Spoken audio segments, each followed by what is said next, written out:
Huber. I first came to this area in 1950. And from there, we went to 93 Mile. And then down to the coast, back to 93 Mile, down to the coast, and then to here. You just couldn't stay away. Something like that, yeah. So you were up here as a child, a Yes. mere child. Mere child of 2 when I moved up here, yes. And your family was involved in what kind of work? Sawmilling. And I believe they were called Chippo mills. weren't Chippo mills, yes, in the bush. they? Yeah. Yeah. Logging with horses. Okay. And how did they ship their wood? Well, we had single axle trucks and we hauled the lumber to whatever mill was buying it to process it from there. So most of the time is to Cam Lake Sawmills, the Jens Brothers in 100 Mile, occasionally to Cameron in Ashcroft. Oh, yeah. Yeah. Yeah. And your parents had quite a few children. Yeah, 8 of us, yeah. They did very well. And when they left this area, they went to Mission. And what did they do there? Same thing, sawmilling and bush logging, yep. Okay. So what brought you back? The need to get out of the Fraser Valley. Okay. The reward was too high. Yes. And your family has rather special interest in carriage driving and raising of Welsh horses? Welsh ponies and cobs, yes. Okay. Yeah. Yeah, it's a long story, but yeah. Well, we started with draft horses and went on to Welsh ponies and then Welsh ponies and cobs. Yeah. Yeah. And what do you do with these ponies? They don't just frolic around in a field, do they? Oh, for the most part, they do. But we train them to drive and occasionally to ride, and then we compete with them in various shows around the province. Mm-hmm. And is there very much of that going on? There are... One location puts on 3 shows.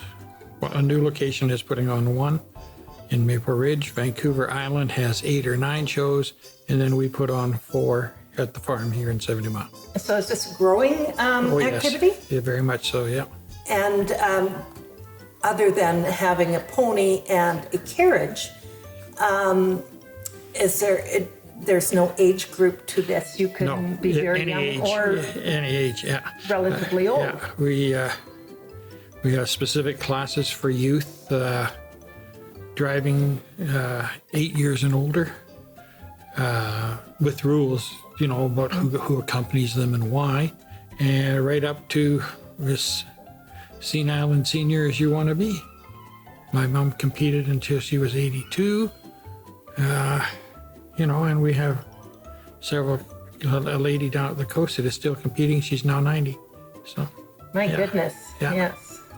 Yeah. And I've seen not just Welsh ponies and cobs, but quite a variety of sizes. Pretty near any breed, any non-gated breed can drive for the sport that we're promoting. Mm-hmm. Gated horses drive, but in their own gated classes, and so they can't do the free gated movements that are required in the shows we put them on. And a gated horse would be? A standard bred, a hackney,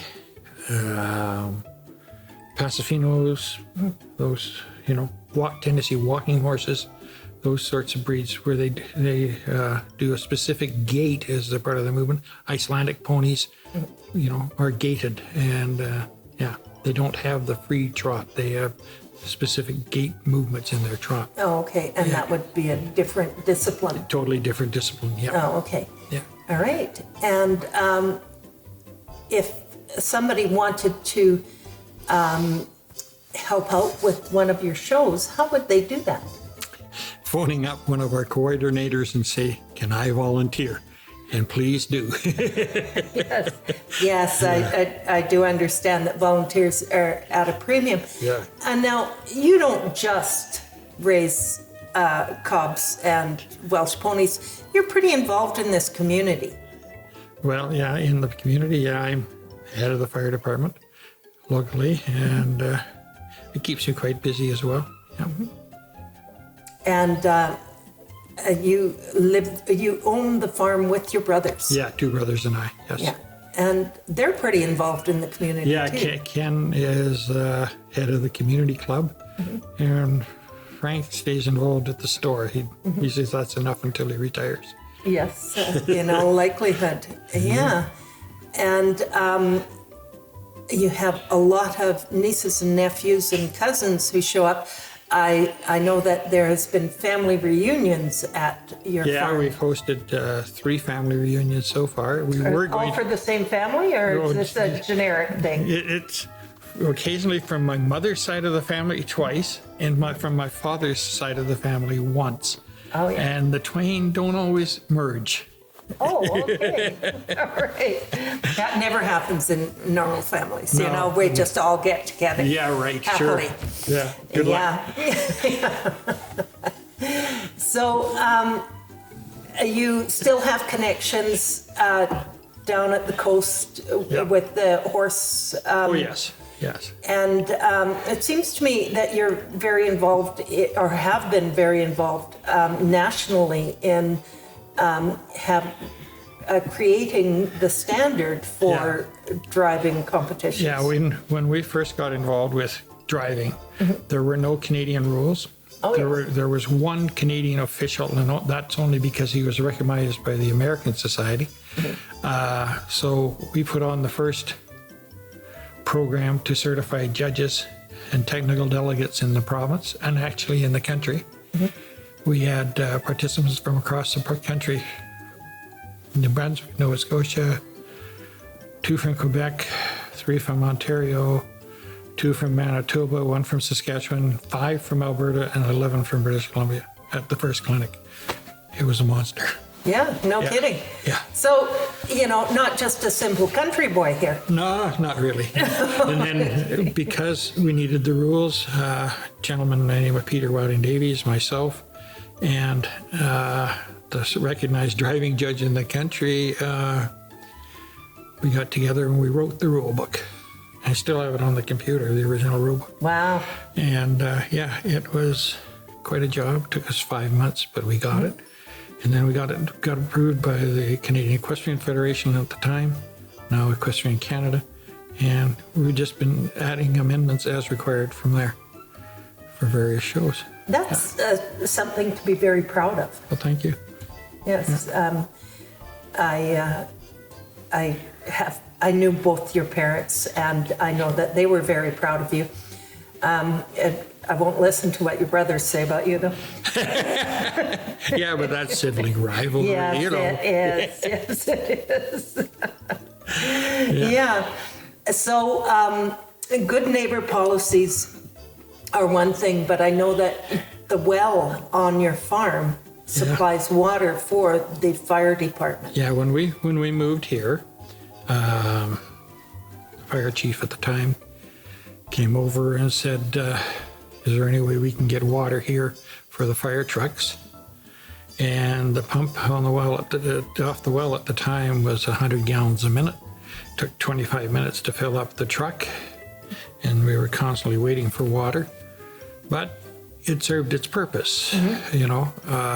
Then when we had the store fire, it was January 1st, and we punched the road down to the lagoon and started pumping water out of the lagoon as well. So between the well and lagoon, they took out 65 loads at 2,000 gallons a load. And then we decided to get further involved, and I got involved with the fire department. And they made me a president, silly buggers. And from there, we said, well, we can't do anything unless the community is really behind us. And we got a referendum passed to get a taxation levy on properties. And that gave us the money for seed money and the ability to go and borrow money. And we drilled the well, got a grant for part of it and financed the balance of it, and drilled a big well on the farm. And we had to do it on the farm because that was the only place there was three-phase power available for those big pumps. We couldn't do it at the fire hall or over at the community hall or anything like that. It was because of electricity.